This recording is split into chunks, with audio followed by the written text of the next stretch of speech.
started, and I will be going into the channeling state, and all of you are going to have an opportunity to interact with Ryokah of the Sassani and whomever else he brings forth, if such a thing occurs.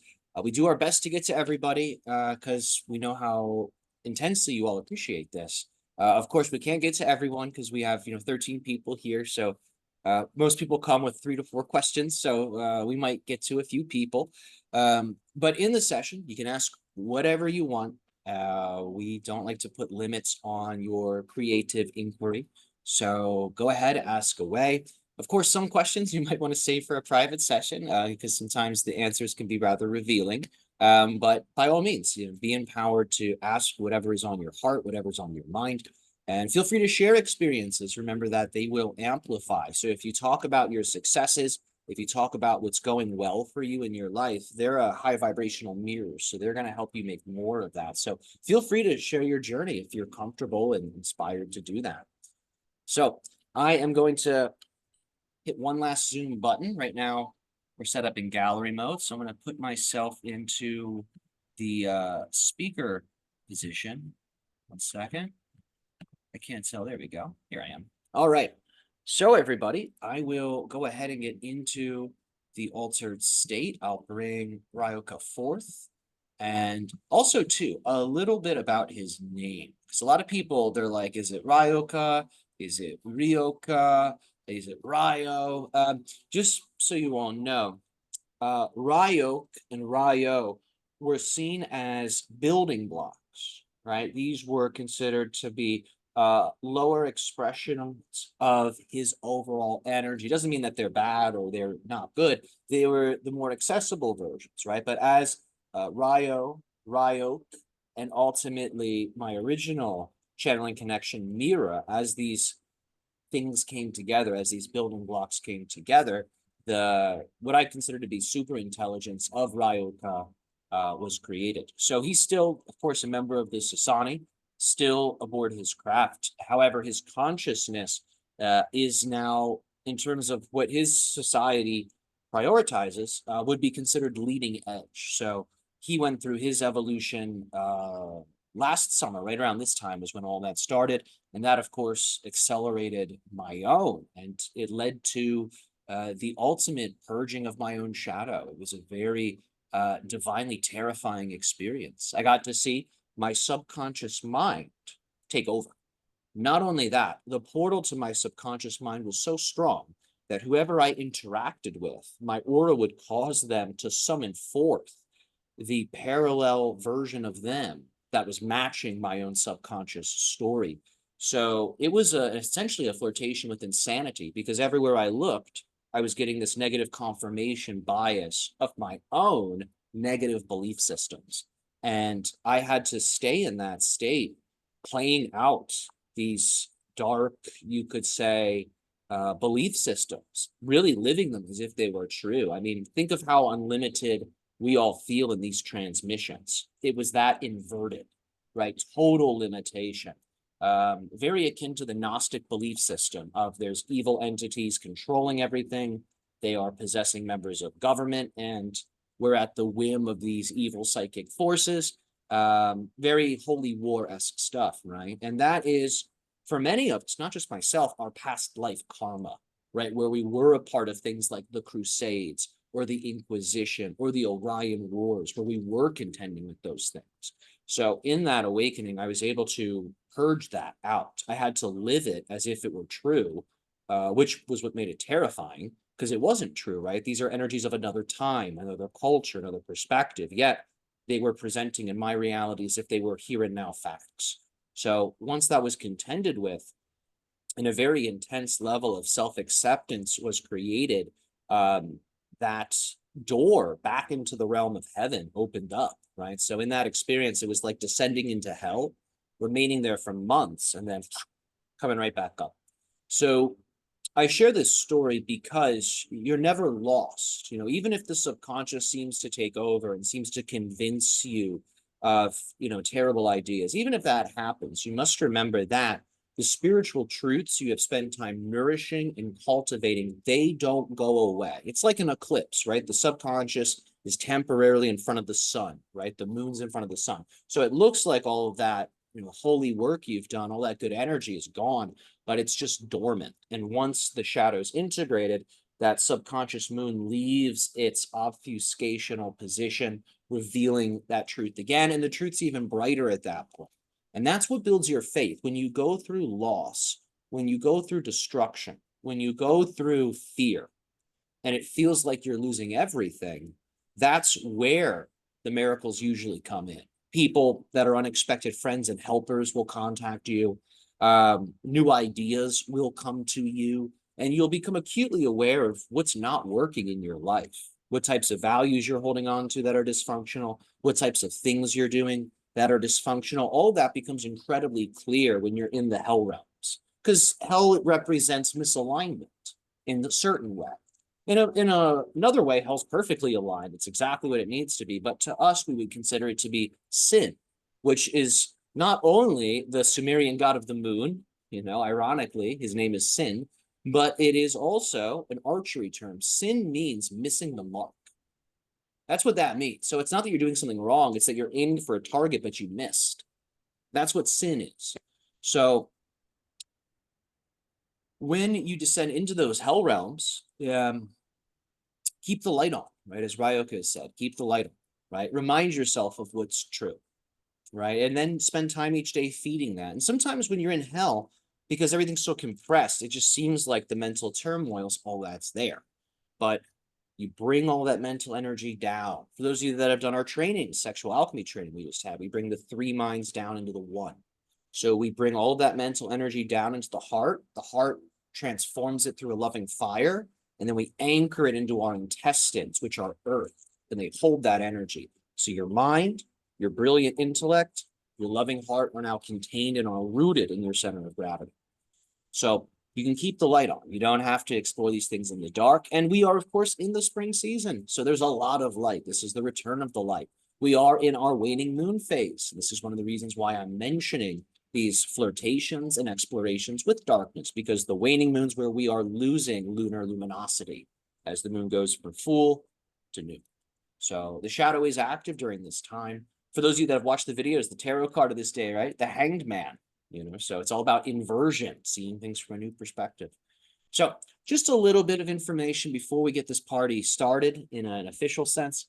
So I am going to let Ryokah come forth and we will begin. Have a great time, everybody. And as always, thank you for your support. Thank you for being here with us.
Yo,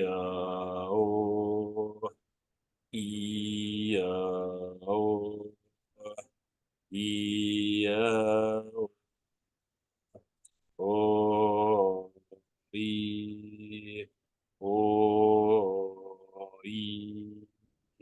oh,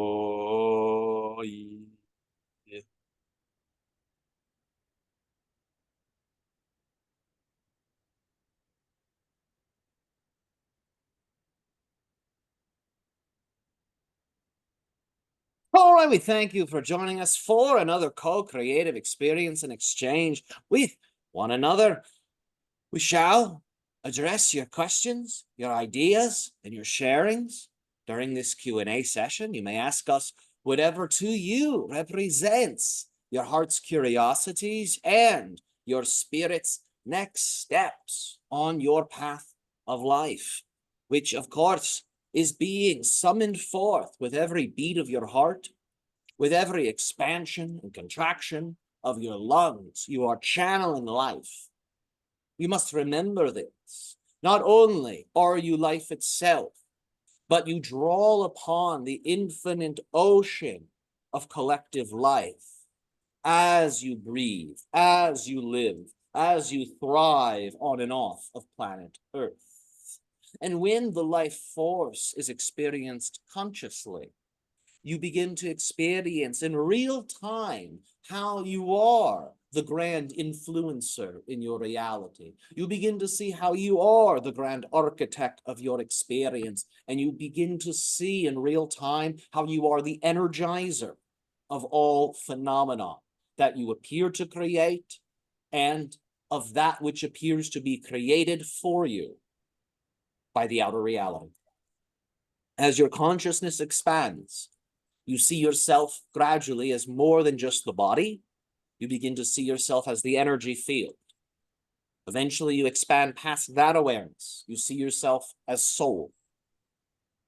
When this level is reached, you experience the souls of all beings as an extension of your immortal spiritual core. When that occurs, many things begin to change. For as you evolve, once you've reached that level, the evolution is then broadcasted to all those you're connected to, and it nurtures and nourishes the soul level of them. And as that soul level gets bigger, you wake up to the fact you've never left spirit. You're only dreaming that you have. You begin to recognize that spirit exists right here, right now, as the earth, as your bodies, as the very elements that physically seem to keep you alive. And this is when an alchemy occurs, emerging between the realms of physicality and the realms of spirit. And it will infuse its new energy that comes from that union into all that you experience, into all that you encounter. You will experience this with your bodies, with your minds, and with your technologies. Your technologies, bodies and minds, will begin to reflect and express the higher dimensional spiritual potentials that are contained within. So expect the best of the best, not just for yourself, but for your people, for your collective, for your earth. When those around you say, I don't know what's going to happen, there's chaos, there's war, there's famine, there's fires, what do we do? When you see them in that state, expect the best. Hold that door open so others may join you in the world you are crafting. We thank you for receiving this information, and now we make ourselves available to you all for your questions, comments, and sharings. Nice. Thank you so much. Of course, you're very welcome. Thank you for receiving. How is your flow of the now unfolding for you?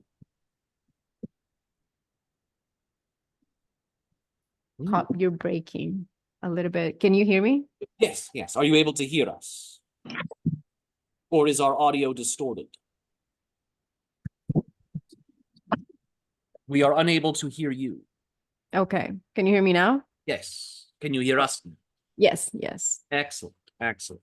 Okay, we're going to start with Jean. Welcome. Hello, everyone. Hello, Ryokah. Greetings, and how are you this day? I am very good. I just had a training with Tyler, the sexual alchemy, and I enjoy it a lot. I feel I changed again this morning.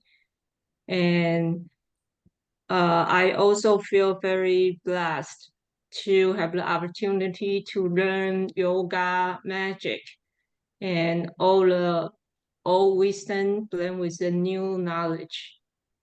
I feel very fortunate to live in this lifetime. I feel so happy. Yes. Yeah. And it shall continue. It shall multiply for you. Remember, as you experience new spiritual techniques, you begin to unlock new abilities within your consciousness, and you begin to access new parallel reality portals that otherwise would not be available to you. If a person only knows their physicality, it is the physical portals that will resonate with them the most. But as you start to work with the etheric plane, the astral plane, and beyond, you begin to access those specific energetic portals that lead you to higher vibrational versions of your life and ultimately of the earth experience. So this is one of the reasons many of you have chosen to be here at this time. Because of this wealth of spiritual technology and information, you're able to create through your learning and application at such an accelerated pace. It's like you are able to live 1,000 lifetimes in just one. And this is one of the reasons that many of you have chosen to be here now, yourself, of course, included. Wow, thank you so much. And I also saw a lot of numbers 3 this morning, and I look up, it's about camel, travel, communication, and change. And that was just in time that I'm about to travel back to Taiwan. So is there something else related to numbers 3 for me to know? Or that's about it? For number 3, specifically, it has to do with the fire element and principle. It represents the upward facing triangle. So think of it as a number that's going to energize you as you travel. It's going to energize your spirit as you travel, so you can become more aware of the synchronicities that you experience. But remember, that upward facing triangle can also be flipped, so it's facing downwardly. This represents the power of water. It represents the power of the birth canal as well. So it is also a number of manifestation. So keep in mind that as you travel, you are in real time during that traveling process creating your experience of the location you're traveling to before you even get there. So remember, just as you experience alternate versions of other people, there are also alternate versions of locations. So when you travel with that activated fire and water principles within you, merged together as one, you end up summoning forth a version of that location that you're traveling to that is capable of reflecting back to you more of the wisdom, more of the understanding, and more of the power that comes from your higher self and the higher dimensions that it is in resonance with. Thank you. My last question is, I have been sleeping with the 7 chakra crystal for some time, and I have an itching skin on my back. Are they related? Is about detox or something else? Sure. So the skin being itchy does relate to the immune system and the detoxification system. So your skin is entangled energetically with the lungs and large intestines. Both your lungs and large intestines are organs of detoxification. Keep that in mind. Your pores, which are controlled by your lungs and your breathing, emit old energies as you exhale. So every exhale, you are truly detoxifying yourself. Every inhale, you're taking a new life force. And with the large intestine, of course, it's self-explanatory how this assists you in detoxification. But what's not commonly known about these organs is that both the large intestine and lungs are seen as influencers and commanders of chi, life force, energy. So this activation you're experiencing through sleeping with the 7 chakra stone, the crystal, is one that is causing your body to release old energies, and it's also refining your energy. So think of it as both purgative, it's helping you release these things while you're sleeping, but it's also assisting your 7 energy centers in aligning more fully with one another and ultimately with the source. That's the power of this particular crystal. It's as if it contains the balanced form and expression of the 7 chakras within one stone. The itching will mitigate when I have my energy is more stable, right? I don't Correct. need to do Yes. anything else. Well, Okay. you can accelerate that. Remember that right now you're assisting yourself in detoxifying on the energetic level. So you can always take physical actions to assist in that detoxification process. And right now, as the moon wanes, it is an ideal time for release. It's an ideal time for detoxification. So substances like activated charcoal, usually created through the combustion of coconuts, can deeply clean the large intestines. Furthermore, different types of substances like fulvic acid placed in a purified water, fulvic being spelled Fulvic.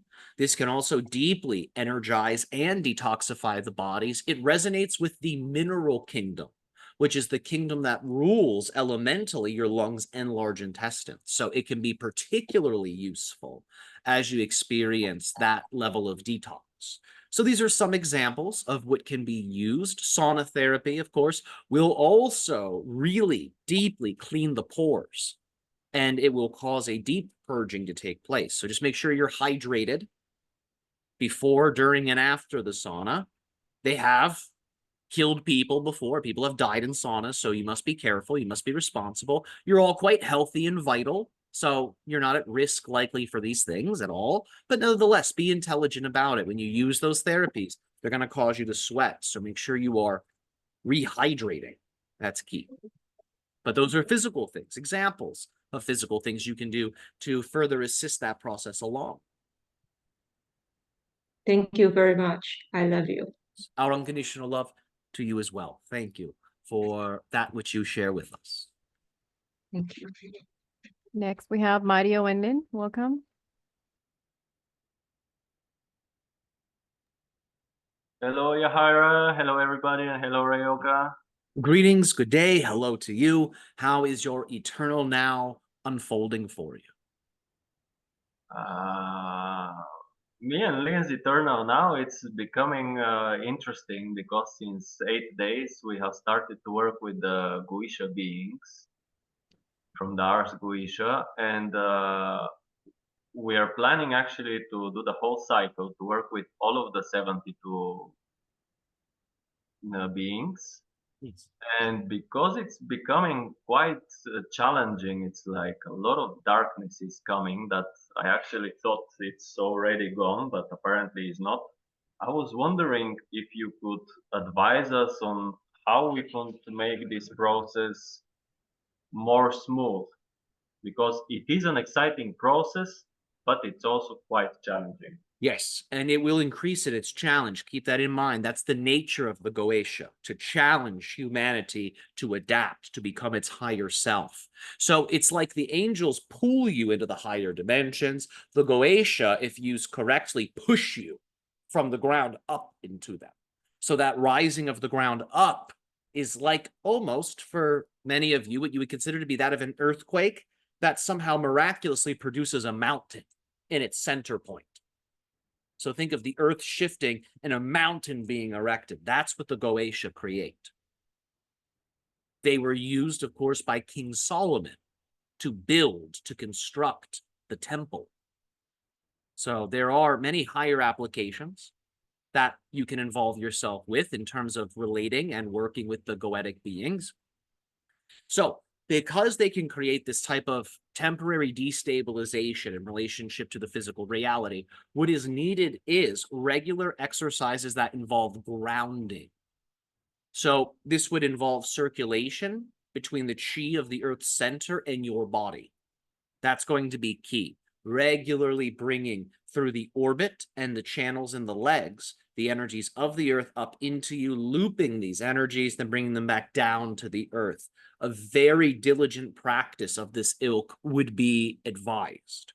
Furthermore, what we would advise is, before you draw that energy up, really put your mind into the center of the earth and picture realms of bliss. For those that practice Tantra or sexual alchemy, you can see the spirit of earth and the spirit of heaven making love in the center of the planet, and see that they are emanating from their love making a golden steam, a golden light.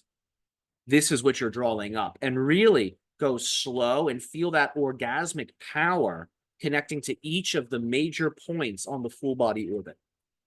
And really put that loving blissfulness into each center. Don't go to another energy center in the orbit until you really feel that love and that bliss. Then you move on. This is not just going to keep you connected to Earth.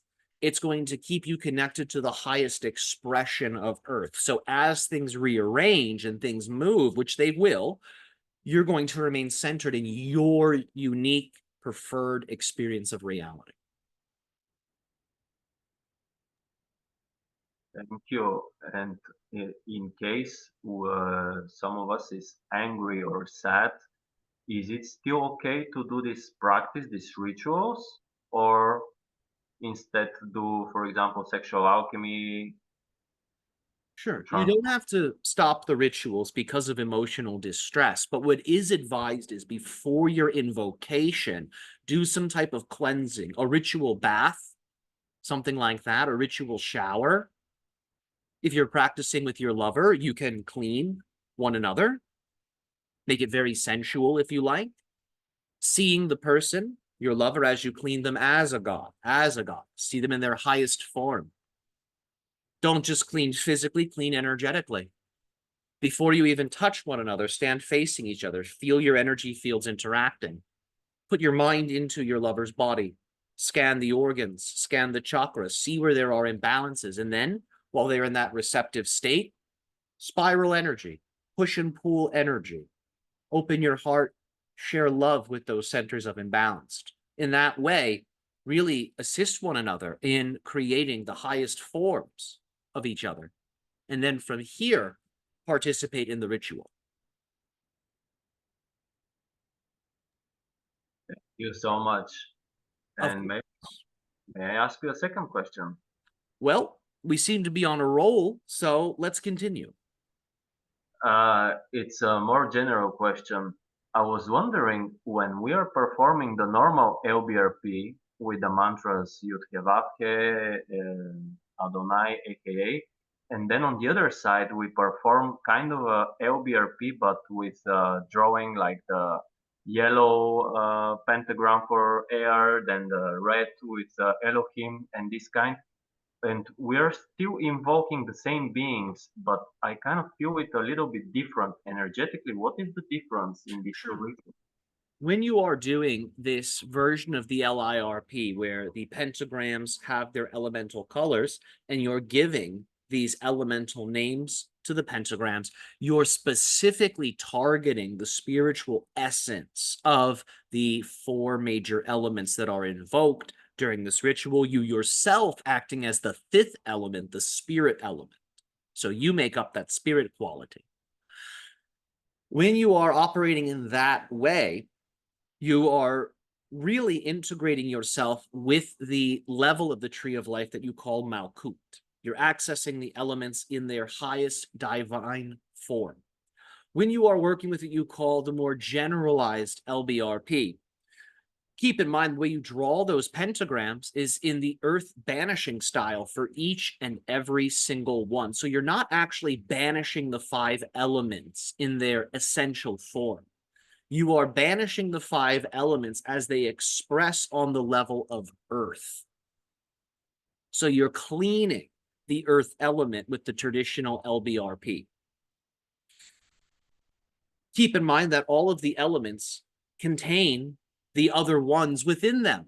So for example, within the earth element, there's a level of it that is spirit. There's a level of it that is fire. There is a level of it that is air. There is a level of it that is water. And of course, there is a level of it that is earth. So within the element of earth, you have the other five. And that's the case with all of the elements. They are all fractal in that way. So when you are performing the traditional LBRP or the traditional LIRP, you are working specifically on the level of earth, and you are activating the most physical expression of these elements, as opposed to the higher form of the LIRP and LBRP, which is, of course, working with the elements in a more essential way.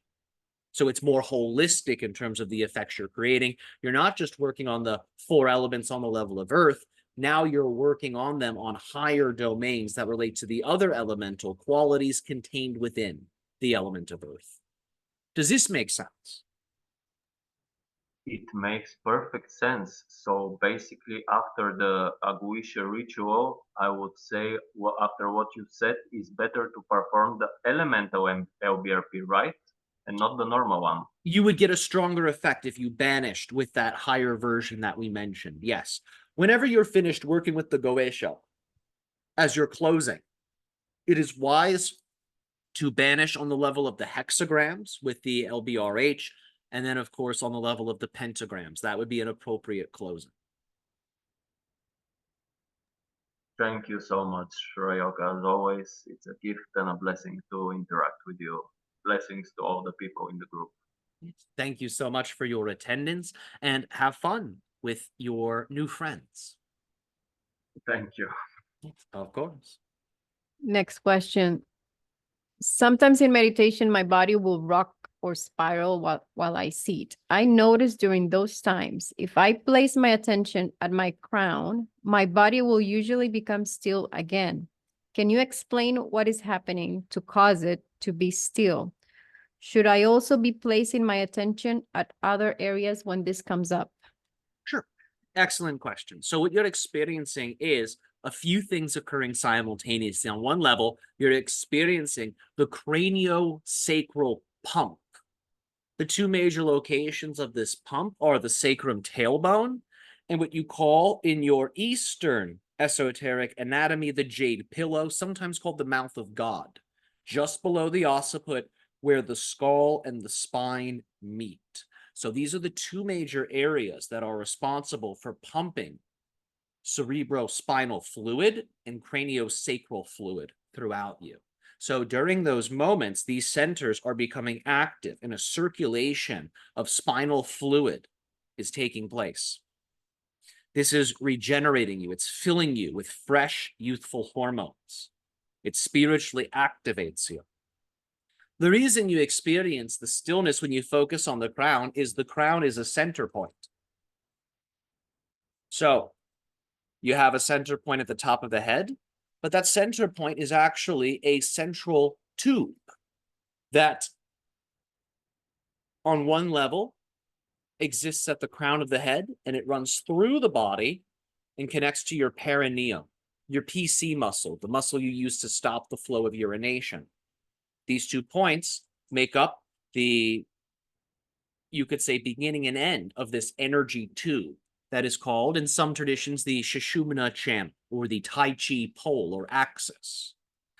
So along that tube, there are other center points. You have a center point in the center of your brain, center of your throat, center of your heart, center of your solar plexus, center of your navel, center of your, you could say, sexual chakras that are just above the perineum, level with pubic bone and sacrum. So all of these are center points. So you'll find that as you begin the rocking and the moving, if you pay attention, you will likely feel that there is an energy that seems to be coming up and pulling you up almost. This energy is coming from your sexual organs, it is coming from the earth, and it's also coming from space. These 3 powers are aligning and it's causing this upward draw. So what we would advise is to place the hands on the knees, palms down.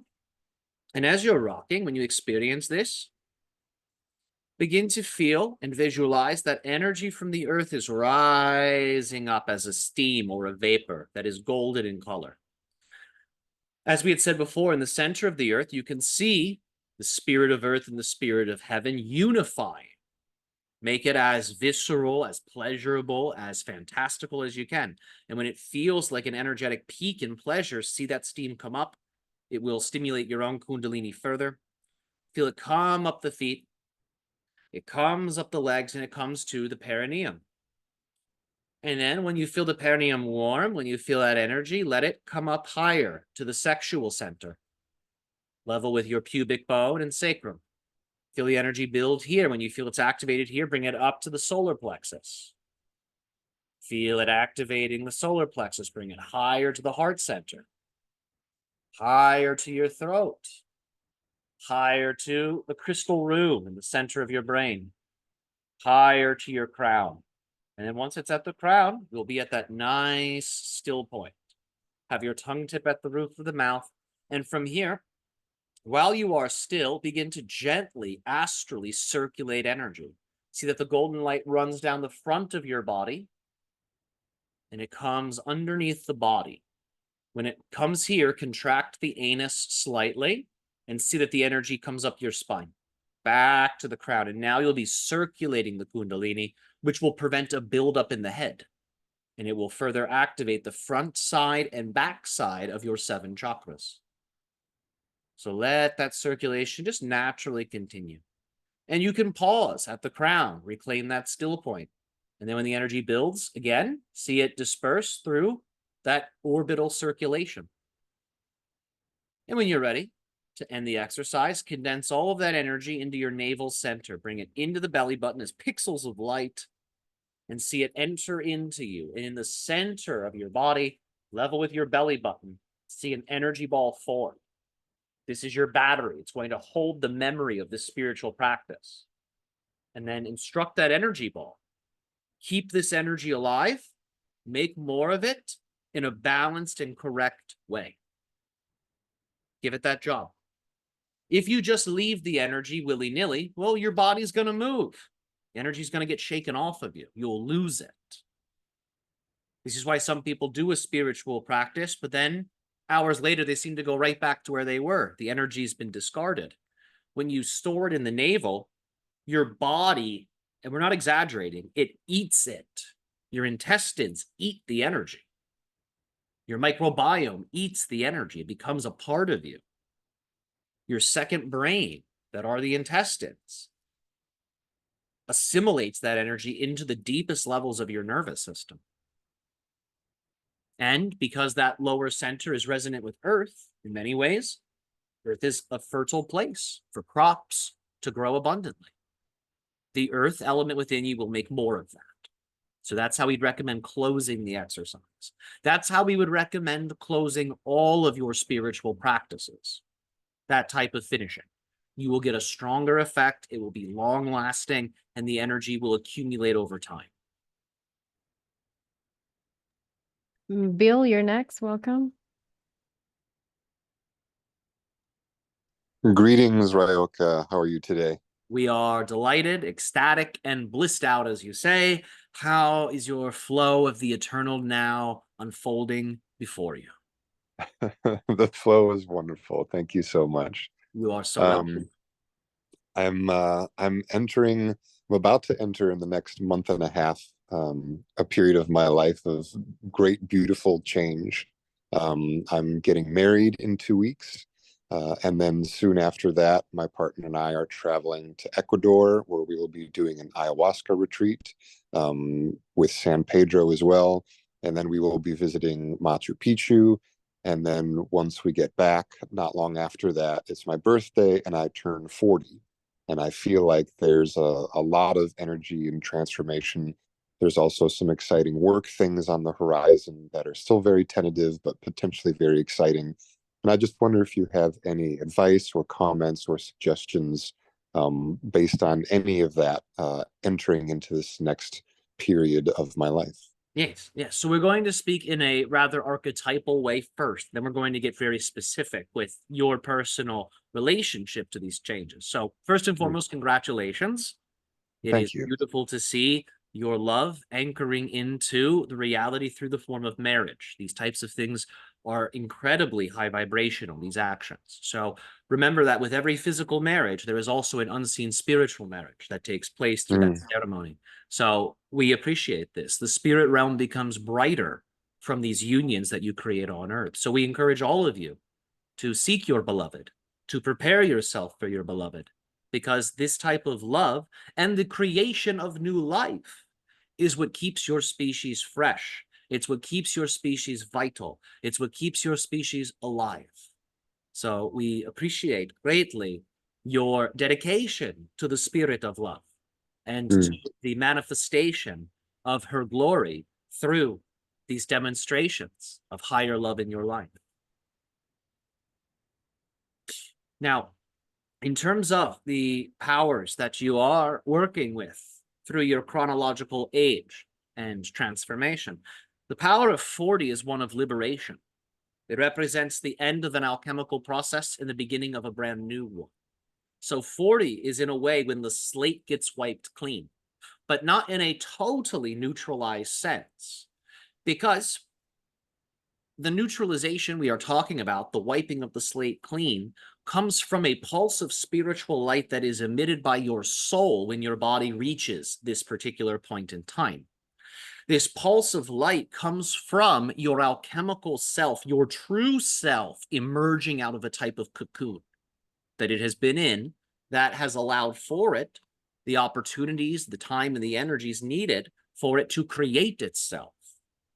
So as you create yourself outwardly through your physical actions, you are also inwardly creating the version of your soul that you will eventually become, not just when you leave the physical body, but also through your channel, as you channel those authentic signature frequencies contained within you into your life. 40 will be an age where that which no longer serves will very easily be shed. This is an excellent time to take inventory. Look at the things that are, in a sense, not adding much to your life. If anything, they're taking from your life, and perhaps you don't really need those things. So let this be a time where you begin to lighten up. Now, we're referring specifically to 41. That is when that phase of letting go will begin to take place, but you do not have to wait until 41. If you're diligent, you can initiate that process in real time. So by the time you're at 41, instead of 41 being a number of decrease, which it commonly represents, it will be reduced to 5, a number of energy. So it will energize you. When you reach 42, archetypally, this is the age of expansion. So that which you have let go of is recycled by the cosmic Earth Mother and is then planted as a high vibrational seed. 42 is when those seeds, those crops, fully manifest. So that's one of the many processes that you're exploring. So you don't have to wait until the forces of time bring you to those points. Now that you're aware of them, you can contend with them now. So the ayahuasca ceremonies are going to be incredibly potent.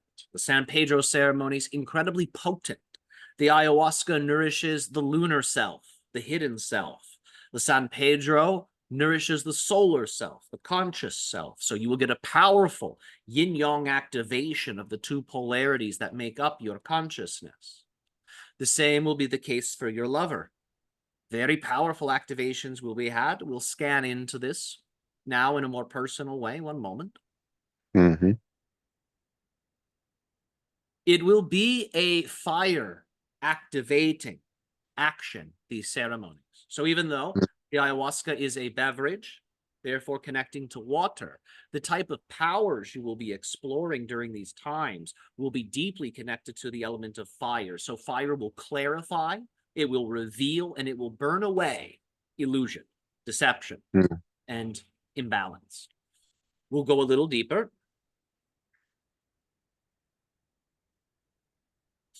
Interesting. One moment.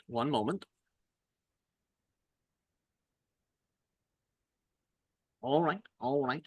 These ayahuasca ceremonies, the San Pedro ceremonies, are going to be drawing upon Jupiterian energies. Archetypally, what this means is there will be an expansiveness to these ceremonies. They will impact everything in your world, everything in your life. Just as we talked about the pulse of light that 40 causes your soul to emit, the same will be the case with these activations that you receive. So many people in your life will receive healings through you and your lover performing your own inner high vibrational healings. Those around you will also experience a soul activation. So more of the authentic self will be present when you interact with them. There will be a resonation that is strengthened through this. In terms of your successes, your ability to enjoy life, this will also be strengthened. So even if it gets dark in the ceremony, we do promise there is a very brilliant light at the end of that tunnel that will be prosperous, that will be nourishing. We'll go a little further. One moment.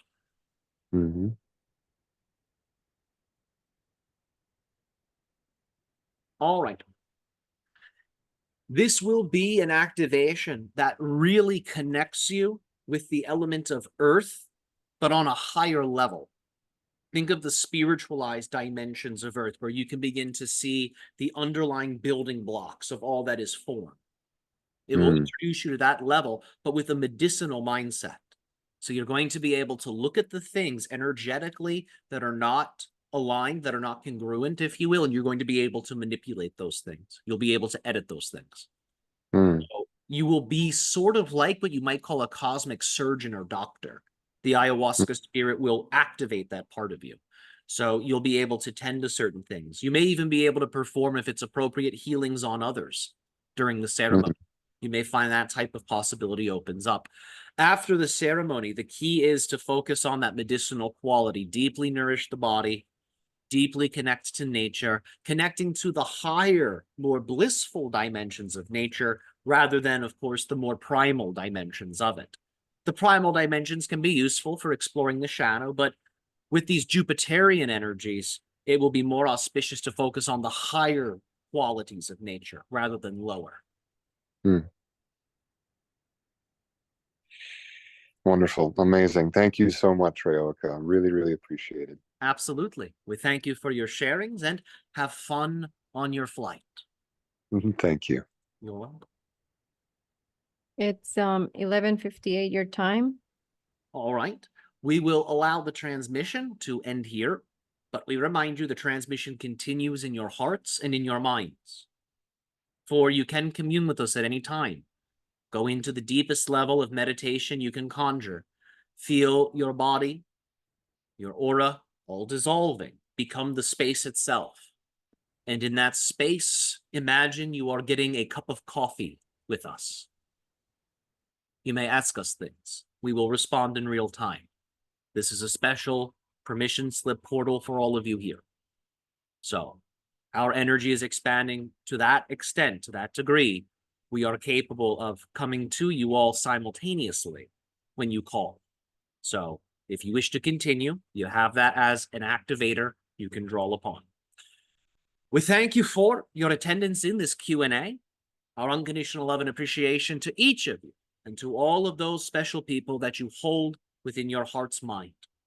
Many blessings on your path, and enjoy the grand celebration that is the eternal present moment. Good day.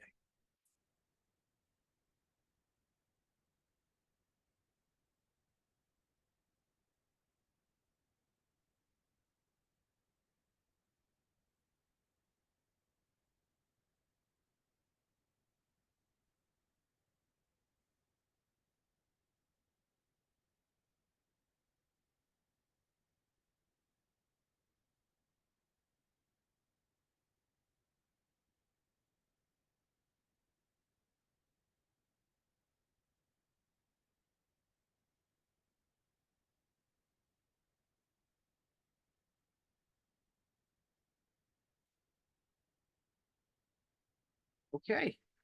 Excellent, everybody. Thank you so much for coming and for being with us. This was a really good celebration, a really good transmission. I had a blast being able to do this with everyone. So, my friends, be well, have a brilliant day, and use these opportunities and portals auspiciously. Remember, you have opportunities to activate every single day. So, have fun, explore those possibilities and portals, and I guarantee you, success will fly to you like a hummingbird to a flower. So I wish you all the best, and I will see some of you later today in our sessions, and I will see all of you next Monday. So have a great time, and I'll see you all soon.